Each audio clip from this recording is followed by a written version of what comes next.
This video will walk us through inventory cycle counting using WiSys Agility 360 in SAP Business One. If we go into SAP Business One in the inventory counting transaction and inventory counting, we have assigned a counting sheet to an individual.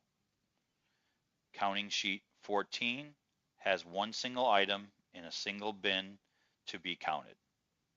Let's now go to the handheld device to do the transaction.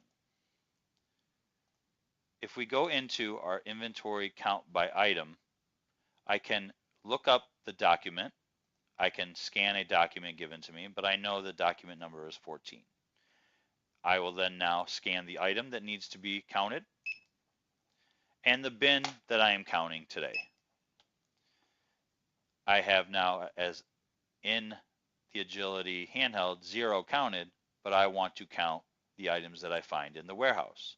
At this time, I have only seen 1,000 in this bin, and I'm going to save that.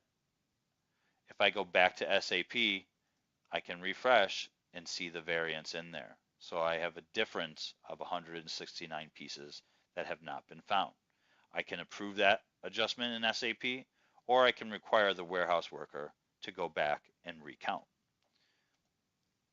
If I take the same document given to them and scan the same item and have the warehouse worker scan those items again and recount them, I have found those missing 169 pieces in that bin, and I'm going to save that. If we go back to SAP Business One, the inventory counting sheet, it's recognized that I've counted the correct quantity and can move on and do my next bin or my next item to count. That has been inventory counting, cycle count in SAP Business One using WiSys Agility 360.